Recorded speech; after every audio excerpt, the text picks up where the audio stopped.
ভাষা শিক্ষণের নীতিসমূহ। তো ভাষা শিক্ষণের নীতি বলতে অনেক কিছু জিনিস এখানে অ্যাড হবে, অনেক সাব টপিক এখানে অ্যাড হবে। তো সুতরাং সবগুলি টপিক আজকের ক্লাসে আমি কভার করার চেষ্টা করব। সুতরাং ক্লাসটা একটু দীর্ঘ হবে, তাইও আপনারা মনোযোগ সহকারে ক্লাসটা শেষ পর্যন্ত যদি দেখতে পারেন তাহলে বাংলা ভাষার ক্ষেত্রে ভাষা শিক্ষণের নীতি থেকে যে কোনো প্রশ্ন আপনার পরীক্ষায়, একটি প্রশ্ন তো আপনার আসবে কনফার্ম ভাই, একটি বা দুটি প্রশ্ন। তো আজকের ক্লাসটি দেখার পর আপনি ভাষা শিক্ষণের নীতি থেকে যে কোনো প্রশ্ন আপনার পরীক্ষায় আসুক না কেন আপনি 100% কনফার্ম আপনি আনসার করতে পারবেন। তো চলুন দেখি আমরা প্রথম কি ভাষা শিক্ষণের নীতি কী, পুরো আমি আস্তে আস্তে আপনাদের এলাবোরেট করে বুঝিয়ে দেওয়ার চেষ্টা করব। দেখুন, প্রথমে দেওয়া আছে শিক্ষণ। শিক্ষণ এবং শিক্ষণ এক জিনিস নয়, প্রথমে এটা মাথায় রাখুন যে শিক্ষণ এবং শিক্ষণ এই দুইটা কিন্তু এক জিনিস নয়, সম্পূর্ণ আলাদা। তো এবার কথা হচ্ছে হোয়াট ইজ শিক্ষণ এবং হোয়াট ইজ শিক্ষণ। এখানে দেখুন দুইটা বানান রয়েছে, দুটো স্পেলিং, দুটা স্পেলিংয়ের অর্থ কিন্তু দুটা ভাই। শিক্ষণ এবং শিক্ষণ এক জিনিস নয়, ক্লিয়ার করে দিচ্ছে আমাদের। প্রকৃতপক্ষে শিক্ষক যা করেন তাকে বলা হয় শিক্ষণ, আর শিক্ষার্থীরা যা করে তাকে বলা হয় শিক্ষণ। এবার শিক্ষক কি করেন আর শিক্ষার্থীরা কি করে, এটাই তো প্রশ্ন, তাই না? তো শিক্ষক কি করেন, আপনি নিজেকে একজন শিক্ষক ভেবে নিন যে আপনি একজন শিক্ষক। তো আপনি কি করেন, আপনি ছাত্রদেরকে ভালোভাবে বুঝিয়ে দেওয়ার চেষ্টা করবেন। আপনার উদ্দেশ্য হবে, আপনার টার্গেট হবে যে আপনি এমনভাবে বুঝাবেন যাতে ছাত্ররা সম্পূর্ণ কনসেপ্টগুলো খুব ভালো করে বুঝে নিতে পারে। আপনার দায়িত্ব হবে বুঝানোর, ছাত্রদেরকে বুঝানোর, শেখানোর। তো এটাই হচ্ছে কি শিক্ষণ। আর শিশুরা কি করবে, শিক্ষার্থীরা কি করবে, শিক্ষার্থীরা যা করবে, শিক্ষার্থীরা আপনি যে বুঝাবেন সেটা বোঝার চেষ্টা করবে। ঠিক আছে, শিক্ষার্থীরা খুব ভালোভাবে বুঝবে, বোঝার চেষ্টা করবে, বুঝবে, দ্যাট ইজ কল শিক্ষণ। ঠিক আছে, ক্লিয়ার কনসেপ্ট। আরও একটু পরিষ্কারভাবে বলা যায়, শিক্ষার্থীদের শিক্ষণে সাহায্য করার জন্য তথ্য ও কৌশল সমূহের সার্থক সমন্বয়ে গঠিত যেটা শিক্ষক নির্ভর পদ্ধতি, সেটাই হলো কি শিক্ষণ। শিক্ষার্থীদের শিক্ষণ যখন হবে, এই শিক্ষণের সাহায্য, শিক্ষার্থীরা যখন শিখবে তখন তাদের শেখার ক্ষেত্রে আমরা সাহায্য করব। এই সাহায্য করার জন্য আমরা যে তথ্য, যে কৌশলগুলা যেগুলা ব্যবহার করব, যেটা শিক্ষক নির্ভর যেটা পদ্ধতি হবে, এটাই হচ্ছে কি শিক্ষণ। ঠিক আছে ভাই, শিক্ষণ হলো একটি বিশেষ প্রক্রিয়া, it is a special process, যা শিক্ষক, শিক্ষার্থী ও পাঠ্য বিষয়কে একত্র করে। আচ্ছা, এবার কথা হচ্ছে শিক্ষণের ক্ষেত্রে শিক্ষার্থী কেন? আগে বলেছিলাম যে শিক্ষণ মানে শিক্ষক যা করেন তাই শিক্ষণ, তাই না? তো এবার শিক্ষণের ক্ষেত্রে আমার ছাত্রকে, শিক্ষার্থীকে কেন টানছে ভাই? দেখুন জিনিসটা ভালো করে বুঝুন। একজন শিক্ষক যদি ক্লাসরুমে যায়, তো এই ক্লাসরুমে যাওয়ার পর যদি কোনো শিক্ষার্থী না থাকে, যদি কোনো ছাত্র না থাকে, তাহলে ওই শিক্ষক কী করবেন ক্লাসে গিয়ে? ওই শিক্ষকের ক্লাসে যাওয়ার কোনো প্রয়োজন আছে না। শিক্ষক ক্লাসে যাবেন যখন ক্লাসে কি থাকবে, ছাত্ররা থাকবে, শিক্ষার্থীরা থাকবে, শিক্ষার্থীদেরকে তিনি বুঝাতে পারবেন, তখনই না শিক্ষার্থীরা শিক্ষক সেটা বুঝাতে পারবেন এবং তখনই না শিক্ষণ হবে। তা বলেছে কি, এটা প্রক্রিয়া যেটা শিক্ষক, শিক্ষার্থী এবং পাঠ্য বিষয়কে একত্রিত করে।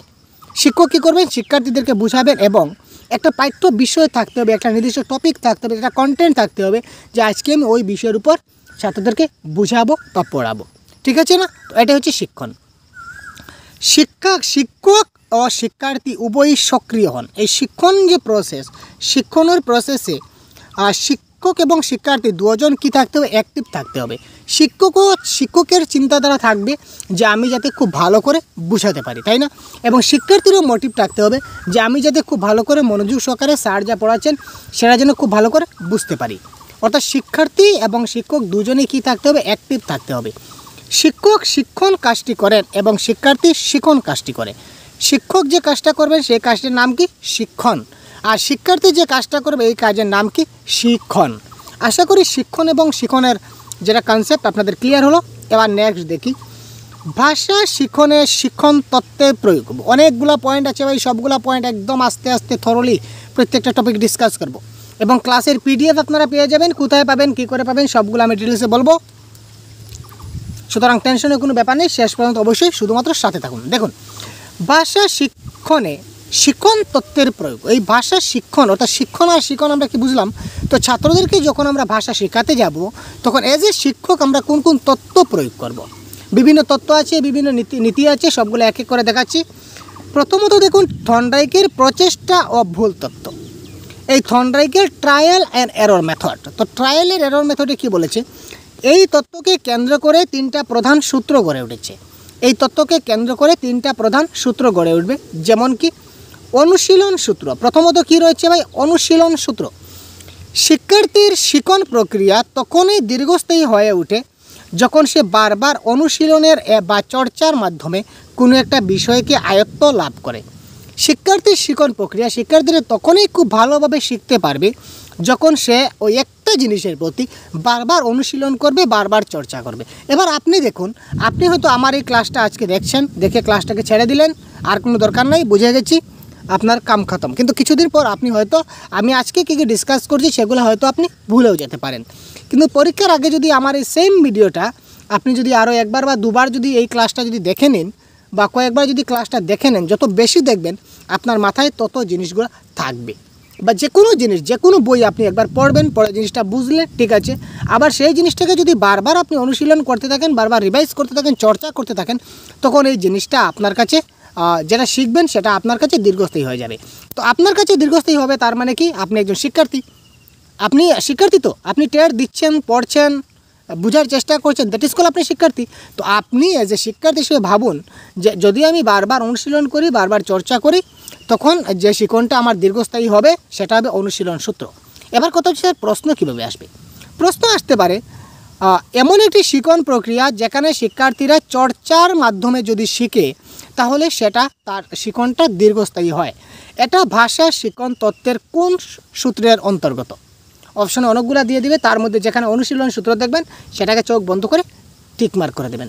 তো এই ধরনের অনেক প্রশ্ন আসতে পারে। অনুশীলন সূত্র মানে কি, মানে দিয়ে আপনাকে এই ধরনের কয়েকটা লাইন দিয়ে দেবে। তো যেখানে আপনি দেখবেন যে বারবার অনুশীলন চর্চার মাধ্যমে শিক্ষার্থীরা শিখছে, এটা আপনি কারেক্ট করবেন। সুতরাং আপনার কি কনসেপ্ট ইজ পাওয়ার, কনসেপ্ট ভালো করে বুঝে নিতে হবে, তাই না ভাই? নেক্সট হচ্ছে ফল লাভের সূত্র। ফল কি? গাছের ফল, আপেল, আঙ্গুর? না ভাই, ফল কি? আমরা যে পরীক্ষা দেব, পরীক্ষার ফল বেরোয়, আমরা সবাই জানি, অর্থাৎ পরীক্ষার রেজাল্ট।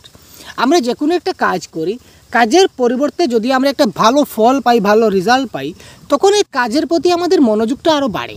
ঠিক আছে, আপনি একটা কাজের মনোযোগটা বাড়ে। যেমন আজকে যদি আপনি একটা মক টেস্ট দিলেন, মক টেস্টে আপনি হয়তো আমরা 150 নম্বরে মক টেস্ট নিলাম, মক টেস্টের মধ্যে আপনি যদি 10 বা 20 পান, আপনার মনটা কি ভালো হবে? আপনি এত সব পড়লাম, 10 আর 20 পেলাম, যা আর মক টেস্ট দেবো না, ছাড়ো, হলো না, আপনি তখন নেগেটিভে চলে গেলেন। আর আপনি যদি 150-এর মধ্যে যদি 130, 120 যদি লাভ করতে পারেন, আপনার টার্গেট চলে আসবে, ইয়েস আই এম সাকসেস, একটু যদি চেষ্টা করি তাহলে আমি আরও বেশি পাবো। অর্থাৎ এই যে ফলের যে আশা, ফলের যেটা লাভ, এটা আপনাকে কী করবে? অনুপ্রাণিত করবে।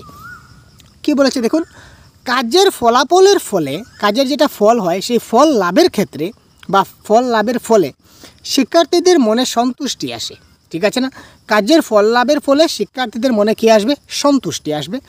তাই সেই শিক্ষণ প্রক্রিয়া অনেক বেশি মজবুত ও দীর্ঘস্থায়ী হয়ে ওঠে, যার ফলে শিক্ষণ প্রক্রিয়াটা কী হয়? অনেক বেশি মজবুত হয় এবং সেটা কী হয়? দীর্ঘস্থায়ী হয়। কিন্তু সেই কাজ যদি শিক্ষার্থীদের মনে বিরক্তির ভাব সঞ্চার করে, তখন সেই শিক্ষণ ক্ষণস্থায়ী হয়ে ওঠে। আপনি টার্গেট রাখবেন, এটাও টার্গেট রাখবেন, যখনই আপনি ক্লাসরুমে যাবেন, শিক্ষার্থীদের পড়াবেন, তখন সেই শিক্ষার্থী যেন বোরিং ফিল না করে, সেই জন্য ভাবে এই স্যার আমাদের কেন ক্লাসে আসলেন। আমরা যখন পড়েছি, আপনাদের নিশ্চয়ই মনে আছে ভাই, কোনো স্যার যখন স্কুলে আসেন না, তখন অনেক ভয় লাগে। আর এই স্যার কেন আসলেন, এই স্যার যদি আজকে আমার ক্লাসে আসেন তাহলে রক্ষা নেই, স্যারের ক্লাস যখন হবে, আর স্যারের ক্লাস মানে তো বুঝতে পারছেন ঘুম আসছে ভাই, তো স্যারের ক্লাস শুনলে ঘুম এসে যায়, অর্থাৎ বিরক্তিকর ভাব আসে এবং মনে হয় যে স্যার কখন ক্লাস থেকে বেরিয়ে যাবেন। তো আপনি এজ এ এইরকম টিচার হতে যাবেন না, আপনি এমন ক্লাস করবেন, এমনভাবে শিক্ষাদান করতে যাবেন যাতে করে আপনার ছাত্ররা যারা রয়েছে তারা, আপনি পরের দিন যদি আপনার 10 মিনিট দেরি হয়, তখন ছাত্ররা যাতে বলতে পারে, স্যার আপনি 10 মিনিট আগে আমাদের ক্লাসে এলেন না কেন? আপনি ক্লাসে এলে আমরা অপেক্ষায় থাকি, আপনি কখন ক্লাসে আসবেন। এই ধরনের শিক্ষক আমাদের হতে হয়, তাই না? তো দেখুন, এটা হচ্ছে কি ফল লাভের সূত্র, এটা হচ্ছে ফল লাভের সূত্র। আপনি এমন কাজ করাবেন, এমনভাবে শিক্ষাদান করবেন যাতে করে শিক্ষার্থীদের মধ্যে সন্তুষ্টি চলে আসে।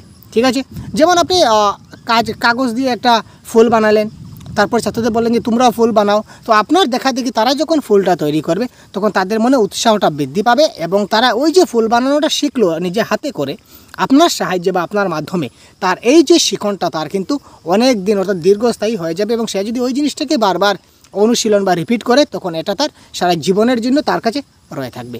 ঠিক আছে ভাই, নেক্সট পয়েন্ট দেখছি।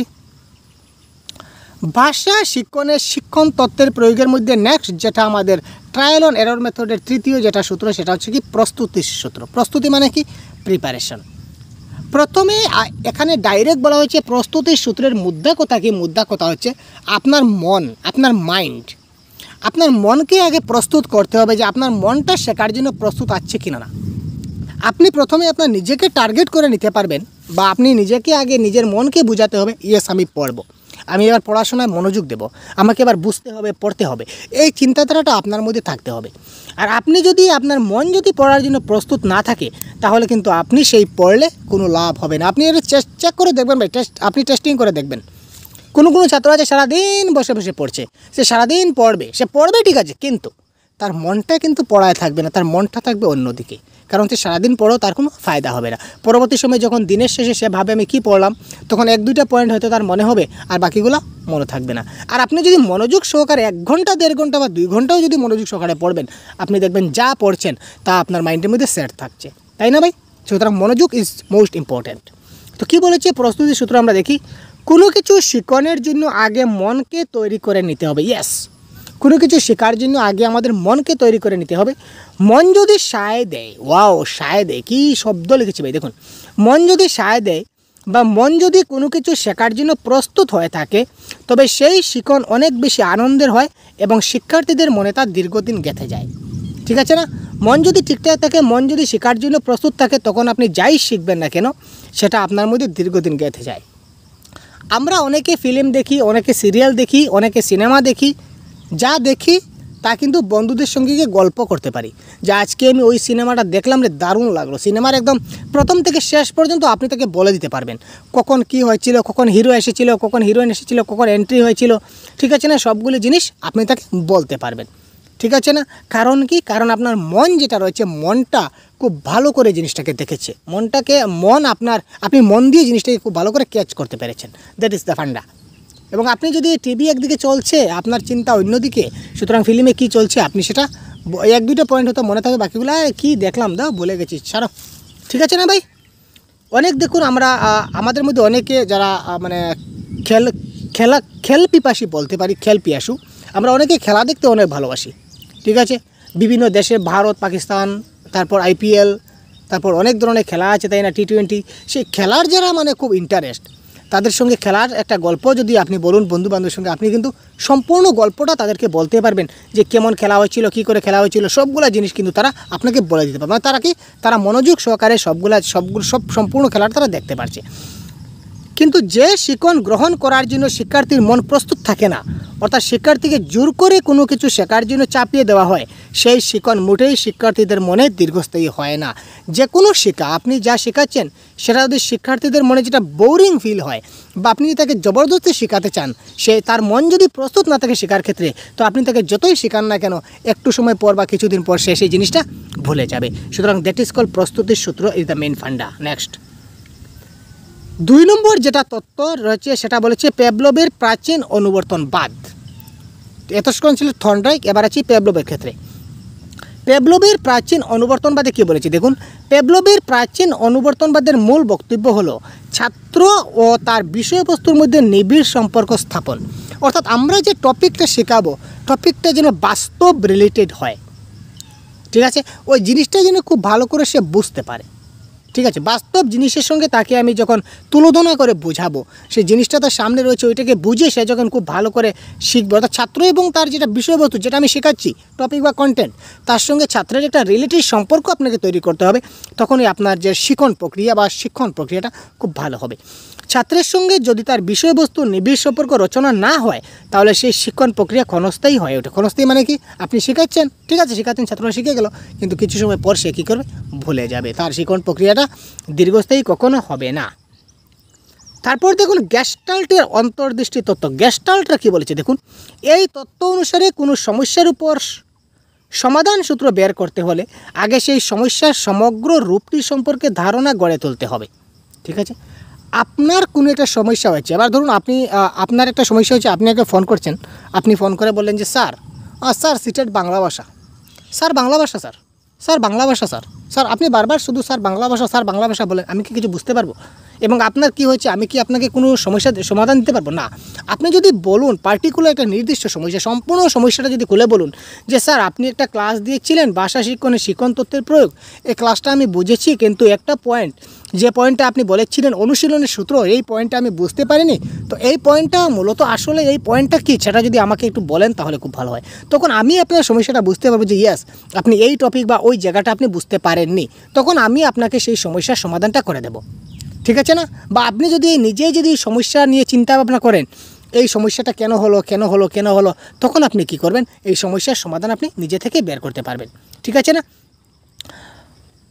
এক্ষেত্রে খণ্ড খণ্ড ধারণা গড়ে তুললে সমস্যার গভীরে প্রবেশ করা যাবে না। খণ্ড খণ্ড ধারণা নয়, সম্পূর্ণ হোল কনসেপ্ট, পুরো সমস্যাটা আপনাকে তুলে ধরতে হবে। কোনো সমস্যা নিয়ে যদি গভীরভাবে চিন্তা করতে করতে হঠাৎই তার সমাধান সূত্র বের করে নিয়ে আসা যাবে। যদি কোনো সমস্যার কোনো একটা সম্পূর্ণ সমস্যা নিয়ে যদি আমি বারবার এই সমস্যা নিয়ে যদি আমি চিন্তা করতে থাকি, তখন হঠাৎ করে এই সমস্যার সমাধান যেটা রয়েছে সমস্যার সমাধানটা আমার মধ্যে কী আসবে, চলে আসবে। আর একেই বলা হবে কি অন্তর্দৃষ্টিমূলক তত্ত্ব। এই তত্ত্বকে কাজে লাগিয়ে কোনো মানুষ তার প্রকৃত মানসিক ক্ষমতাকে বহুগুণ বাড়িয়ে তোলে।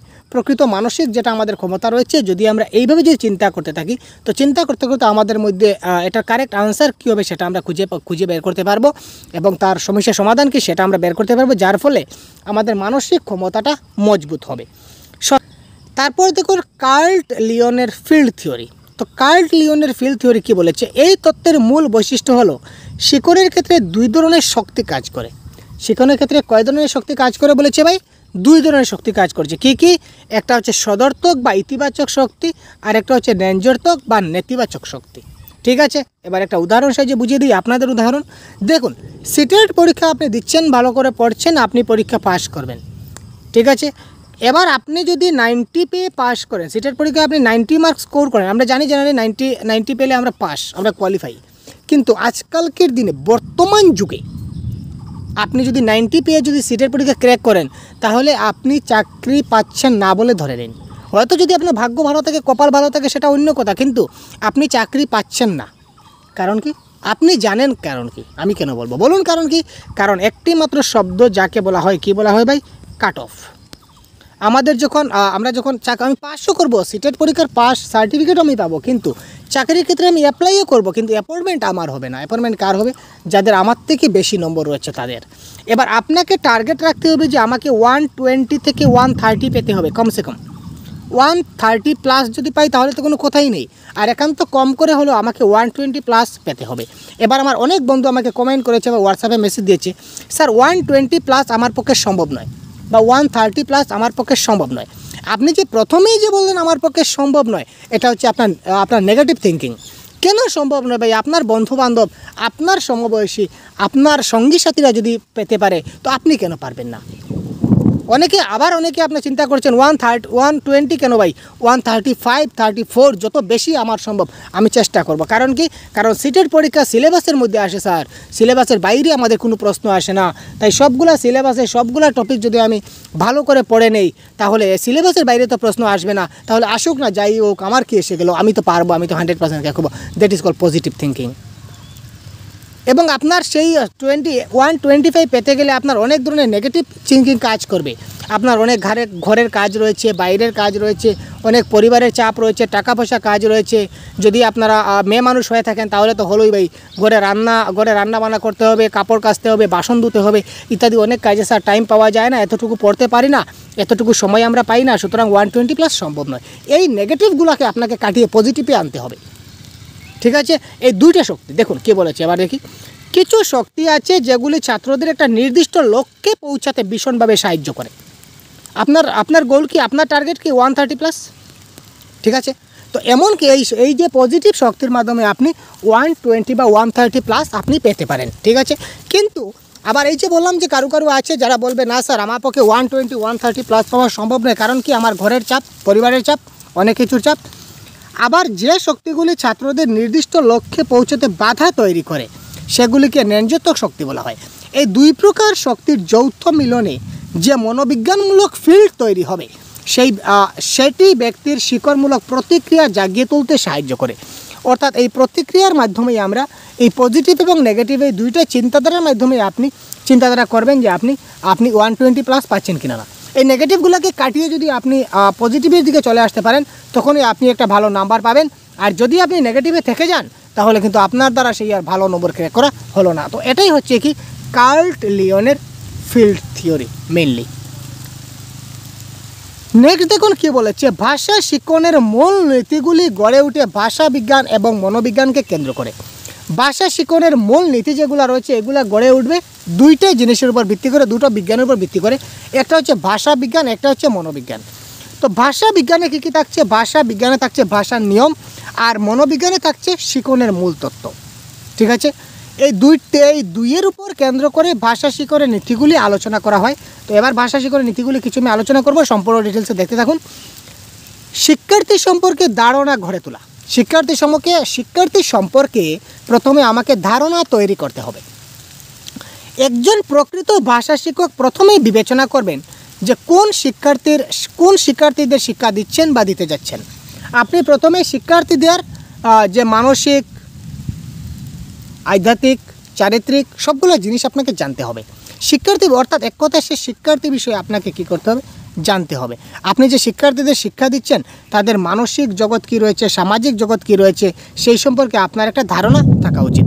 সে হয়তো মানসিক দিক দিয়ে অনেক প্রেশারে রয়েছে বা সামাজিক দিক দিয়ে অনেক চাপে রয়েছে, তাকে যদি আপনি শিক্ষা দিতে যান তাহলে সেই শিক্ষাটা সে তৎক্ষণাৎ গ্রহণ করতে পারবে না।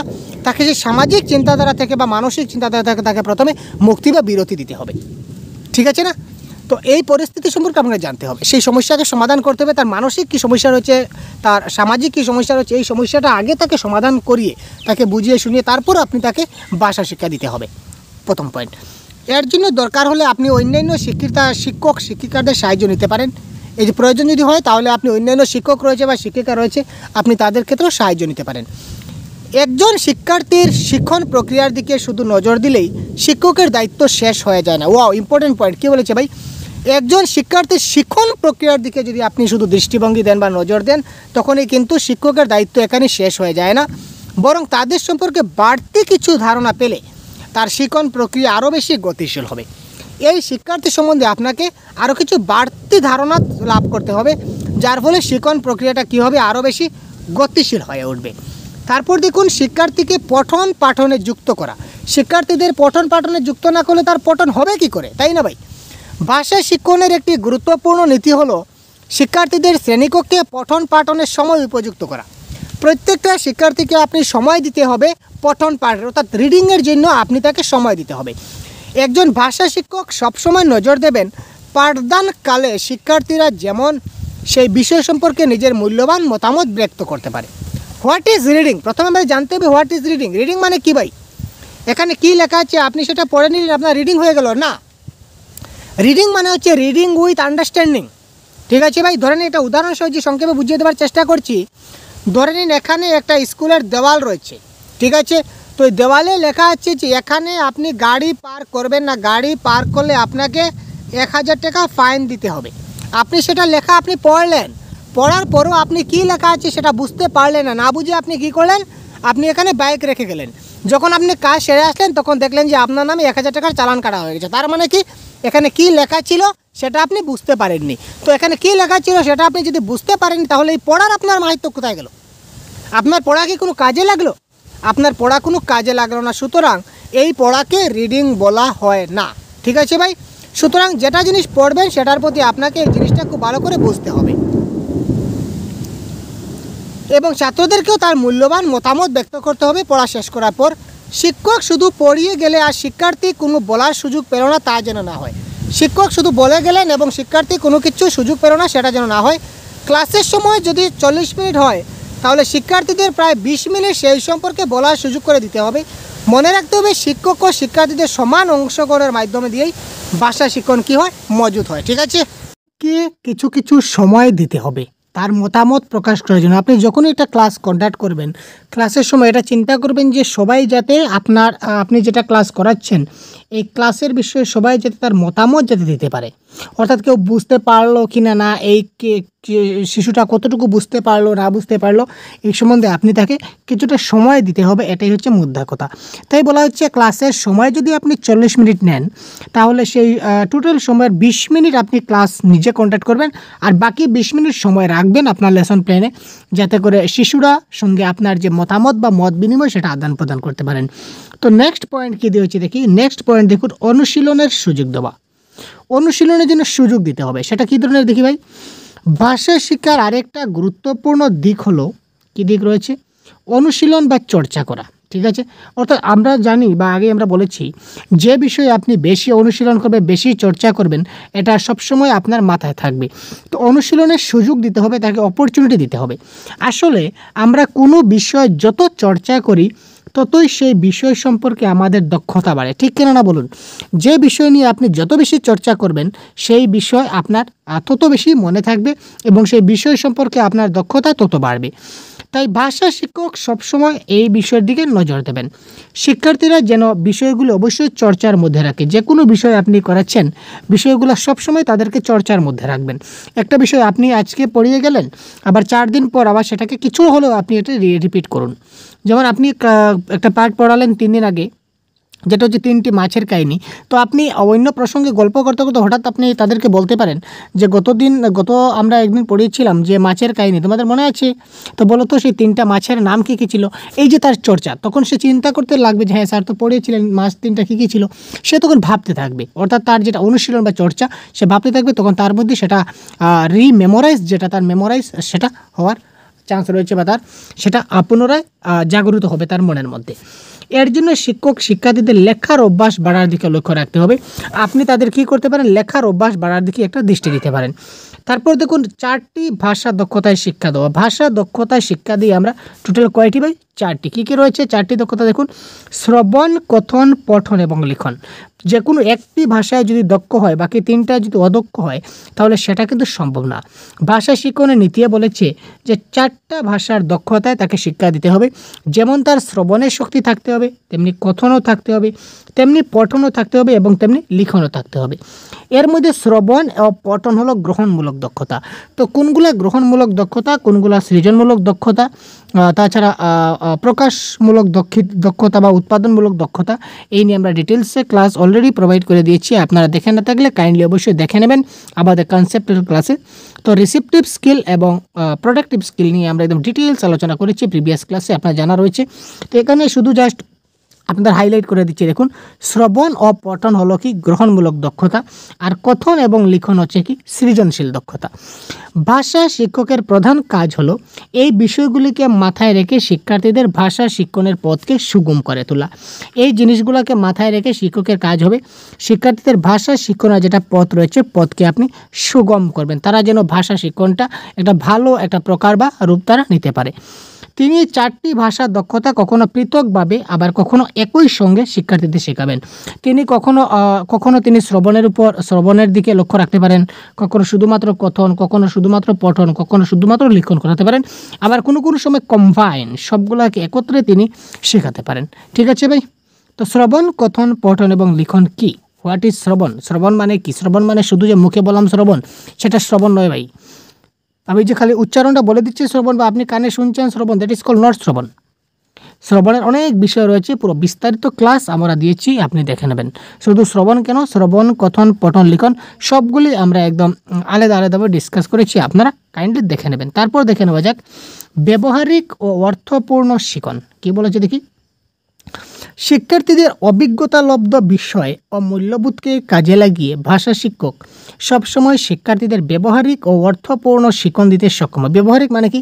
তারা ব্যবহার করে করে শিখবে, যে কোনো জিনিস তারা ব্যবহার করে শিখবে। যেমন আপনি কাগজ দিয়ে একটা নৌকা বানাতে তাদেরকে বললেন, সে কাগজটাকে ব্যবহার করে নৌকা বানানো শিখছে, কাগজটাকে ব্যবহার করছে। এই ধরনের যে কোনো জিনিস শিক্ষার্থীদের যেটা অভিজ্ঞতা রয়েছে, এই অভিজ্ঞতা থেকে সে যদি নিজে থেকে কোনো কিছু জিনিস ব্যবহার করে যে জিনিসটা সে শিখবে, সেই শিক্ষণটা তার কাছে সারা জীবনের জন্য সাকসেসফুল হয়ে থাকবে। ঠিক আছে? এতে করে শিক্ষার্থীও যেমন শিক্ষণে আগ্রহী হবে, তেমনি শিক্ষকও বুঝতে পারবে তার শিক্ষণ প্রক্রিয়া ফলপ্রসূ হচ্ছে। এতে করে শিশুরা যে শিখন করবে সেটা তারা খুব আগ্রহী হবে, মনোযোগ সহকারে তারা শিখবে এবং শিক্ষকও বুঝতে পারবেন যে তার শিখন প্রক্রিয়াটা কী হচ্ছে, সাকসেসফুল হয়েছে। তারপর দেখুন পরবর্তী পয়েন্ট কী বলেছে ভাই, জানা বিষয় থেকে অজানা বিষয়ে যাওয়া। প্রথমে আমাদের জানা বিষয় থেকে অজানা বিষয়ে যেতে হবে। কিভাবে দেখি, শিখন প্রক্রিয়ার এটি একটি গুরুত্বপূর্ণ নীতি। শিখন প্রক্রিয়া একটা গুরুত্বপূর্ণ নীতি কি, জানা বিষয় থেকে অজানা বিষয়ে যাওয়া। কারণ কি, কারণ প্রথমেই যদি আপনি তাকে অজানা একটা বিষয়ের দিকে আপনি নিয়ে যান, যেমন আপনি তাকে এই যে বৃত্ত সম্বন্ধে আপনি তাকে বোঝাতে চাইছেন, এবার প্রথমেই আপনি যদি তাকে বলেন যে এটা হচ্ছে বৃত্ত, তখন আপনি বৃত্ত তাকে বলবেন, সে হয়তো ভুলে যেতে পারে। আপনি এটার সঙ্গে বাস্তব কিছু রিলেটেড বা তার জানা বিষয়ের সঙ্গে আলোচনা করুন। যেমন তাকে বলুন যে এই ধরনের কি জিনিস তোমরা দেখেছো, তখন অনেকে বলবে যে স্যার আমাদের ঘরে মা বা দিদি এই রুটি তৈরি করেন, আমাদের ঘরে মা বা দিদি রয়েছে, তারা কী করে, রুটি তৈরি করে। স্যার রুটিটা দেখতে প্রায় এই দেখুন, ঠিক আছে। তো এই রুটি থেকে, খাবারের যে রুটি, এই রুটি বা পরোটা থেকে আপনি তাকে এই বৃত্ত, গোলাকার, গোল মানে বৃত্ত পর্যন্ত তাকে নিয়ে যাবেন, ঠিক আছে ভাই। তো এই ধরনের জানা বিষয় থেকে অজানা বিষয় তাকে যেতে হবে আপনাকে। এই নীতির সাহায্যে একজন শিক্ষক অজানা বিষয়গুলির সঙ্গে জানা বিষয়গুলির ঠিক কোথায় কোথায় মিল আছে, এই যে বললাম জানা এবং অজানার যে মিল, এই দেখুন এই গুল্লুর সঙ্গে এই যে গুল যেটা দেখছি গোলাকারের রুটির সঙ্গে কিন্তু বৃত্তের সম্পর্ক রয়েছে। এইভাবে একটার সঙ্গে আরেকটা, শিক্ষার্থীরা যা জিনিসটা জানে, এই জানা বিষয় থেকে আপনি থেকে অজানা যে বিষয়, সিমিলার যে অজানা বিষয় রয়েছে, এই অজানাতে আপনি পৌঁছাবেন, ঠিক আছে ভাই। তারপর নিজের মতো করে একটা পাঠ পরিকল্পনা তৈরি করবেন, যাতে ক্লাসে ছাত্রছাত্রীদের একটা মেল ধরাতে পারেন। এতে ছাত্রছাত্রীদের কাছে অজানা বিষয় বোঝা অনেক সহজ হয়ে উঠবে। এতে ছাত্রছাত্রীরা কী করতে পারবে, অজানা বিষয়গুলো তারা খুব সহজে কী করতে পারবে, শিখতে পারবে, ঠিক আছে।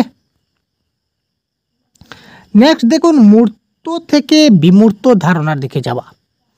কোনো বিমূর্ত বিষয় সম্পর্কে ছাত্রছাত্রীদের স্পষ্ট ধারণা দিতে হলে প্রথমে তাদের মূর্ত বিষয়ে ধারণা দেওয়া উচিত। হোয়াট ইজ মূর্ত, হোয়াট ইজ বিমূর্ত ভাই? মূর্ত মানে যে জিনিসটা আমরা দেখতে পাই, টাচ করতে পারি, আর বিমূর্ত মানে যে জিনিসটা দেখতে পাই না, টাচ করতে পারি না, দ্যাট ইজ কল বিমূর্ত। তা প্রথমে তাকে সেই মূর্ত জিনিস যে জিনিসটা স্পর্শ করা যায় বা চোখে দেখা যায়, এই জিনিস দিয়ে আপনি তাকে প্রথমে বোঝান, আর ওটা দিয়ে বোঝাতে আপনি বিমূর্ত যে জিনিসটা দেখা যায় না, যেমন সৌরজগৎ আমরা দেখতে পাই না, এই সৌরজগৎ যে দেখতে পাই না, কিন্তু সৌরজগৎ বলে কিছু একটা আছে, তাই না? এই সৌরজগৎকে আপনি বুঝাবেন এটা বিমূর্ত। প্রথমে মূর্ত, যেমন সূর্য আমরা দেখতে পাই, এই সূর্য থেকে আপনি সৌরজগৎ পর্যন্ত তাকে নিয়ে যান, ঠিক আছে। বিশেষ করে ব্যাকরণ শিক্ষাদানের কাজে এই শিক্ষণ নীতি অনেকটাই কার্যকরী ভূমিকা নেয়। এই যে মূর্ত থেকে বিমূর্তর দিকে যখন যাবেন, তখন এই যে শিক্ষাটা অর্থাৎ মূর্ত থেকে বিমূর্ত ধারণার দিকে গিয়ে যে এই শিক্ষাটা বিশেষ করে ব্যাকরণ শিক্ষাদানের কাজে এই শিক্ষণ নীতিটা অনেকটাই কার্যকরী ভূমিকা নেবে। এক্ষেত্রে গ্রামার গেম বিষয়টি শিক্ষকের মাথায় রাখা জরুরি। গ্রামার গেম বলে একটা গেম রয়েছে, এই গেমটা শিক্ষকের মাথায় রাখা জরুরি। আপনারা সবাই জানেন হোয়াট ইজ গ্রামার গেম। যদি জানা না থাকে তাড়াতাড়ি কমেন্ট করুন যে স্যার গ্রামার গেম কি, তখন আপনি আলাদা একটা ক্লাসে আমি আপনাদের সম্পূর্ণ ডিটেলস বুঝিয়ে দেবো। এতে করে শিক্ষার্থীদের মনে কোনো ধরনের বিমূর্ত বা জটিল বিষয় বুঝতে সাহায্য করবে, ঠিক আছে। তারপর দেখুন ব্যাকরণগত দৃষ্টিভঙ্গির দিক দিয়ে ভাষা শিক্ষণে কী বলেছে দেখি। ব্যাকরণ শিক্ষাদানের সময় শিক্ষক অনেক বেশি যত্নবান হবেন। ব্যাকরণ শিক্ষাদানের সময় শিক্ষককে অনেক বেশি যত্নবান হতে হবে। তাকে লক্ষ্য রাখতে হবে ব্যাকরণ শিক্ষা যেন শিক্ষার্থীদের কাছে বোঝা হয়ে না যায়। বোঝা মানে বুঝতে পারছেন তো, ভারী। তাকে লক্ষ্য রাখতে হবে যে ব্যাকরণ শিক্ষা যেন শিক্ষার্থীদের কাছে কী না হয়ে যায়, বোঝা যাতে না হয়ে যায়। আর তার জন্য তাকে অবরোহী পদ্ধতি বাদ দিয়ে আরোহী পদ্ধতি দিয়ে ব্যাকরণ শিক্ষাদান করতে হবে। এবার দেখুন হোয়াট ইজ অবরোহী, হোয়াট ইজ আরোহী।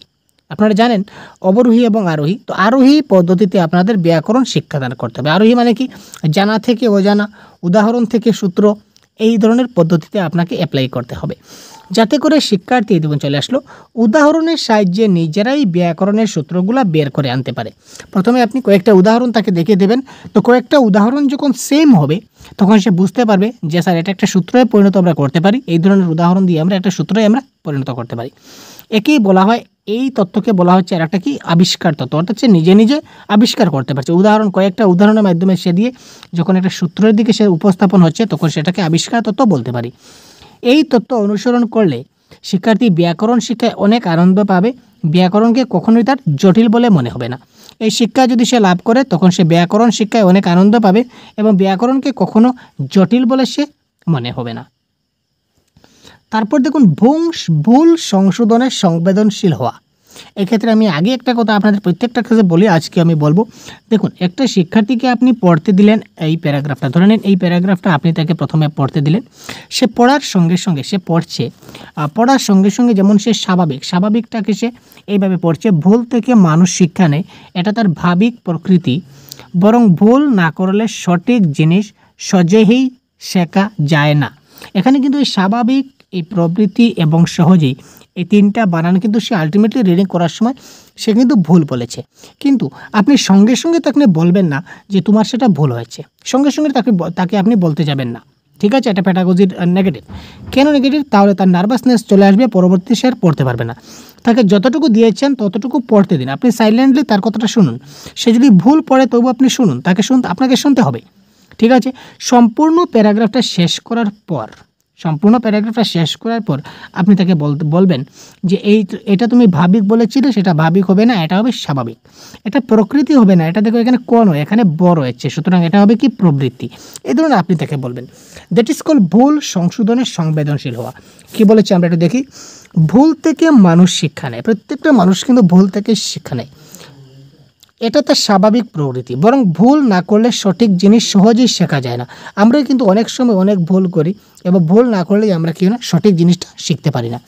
তাই কোনো কিছু শেখার সময় শিক্ষার্থী যদি ভুল করে, শিক্ষক তখনই তাকে ভুল সংশোধন করে দেবেন না। এই যে বললাম, যদি কোনো শিক্ষার্থী শেখার সময় ভুল করে, তখন শিক্ষক সঙ্গে সঙ্গে তাকে সেই ভুলটা সংশোধন করে দেবেন না বা তার ভুল ধরিয়ে দেবেন না, বরং একটা সময়, অর্থাৎ যখনই তার কোনো কিছু পড়া হবে বা কোনো কিছু কাজ করা সম্পূর্ণ হবে, সেই কাজটা শেষ হওয়ার পর শিক্ষক তার ভুলগুলি তাকে শুধরে দেবেন।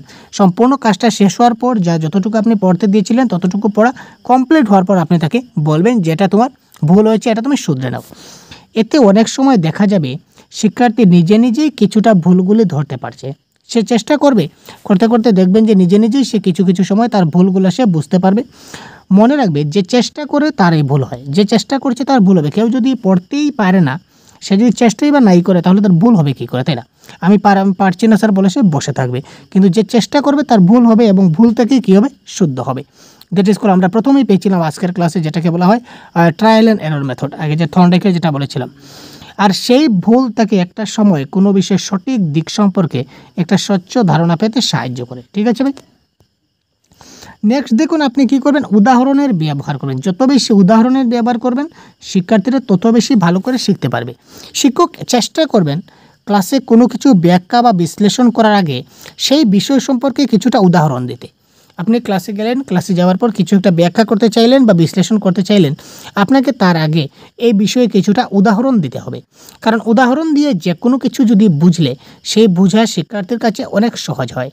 তবে উদাহরণ যেন প্রাসঙ্গিক হয়। আপনি একটা টপিকে বোঝাতে চাইলেন, এবার আপনি অন্য টপিক দিয়ে অন্য টপিকে চলে আসলেন, সেটা কিন্তু সম্ভব নয়।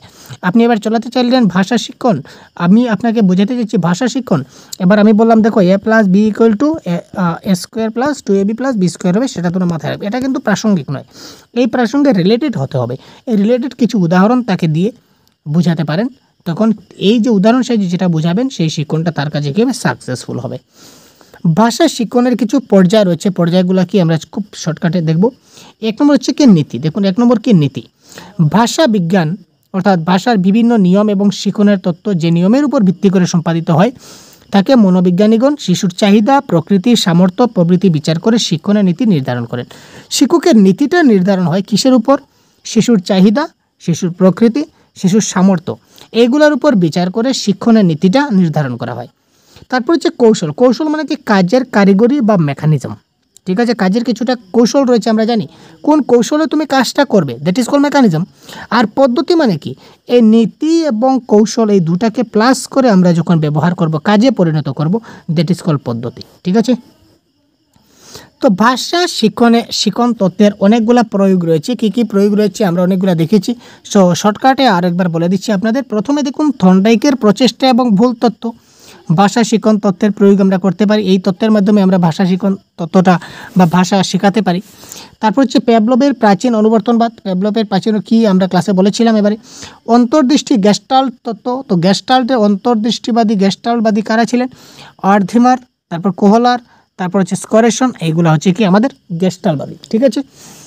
নেক্সট হচ্ছে কার্ল লিওনের ফিল্ড থিওরি, এটা আমরা ডিসকাস করেছি।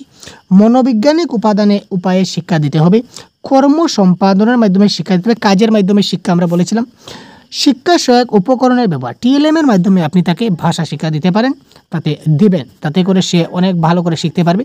তো টিএলএম 3 প্রকারের হবে, একটা কি দর্শনযোগ্য টিএলএম, একটা কি হবে দর্শনযোগ্য মানে যেটা দেখা যায়, আর একটা কি শ্রবণযোগ্য, যেটা কি টিএলএম 3 ধরনের হয়, একটা হচ্ছে শুধু দর্শন মানে শুধু দেখা যাবে, আর একটা হচ্ছে শ্রবণযোগ্য যেখানে শুধু শোনা যাবে, আর একটা হচ্ছে দর্শন এবং শ্রবণযোগ্য যেটা দেখাও যায় শোনাও যায়, দ্যাট ইজ কল্ড টেলিভিশন।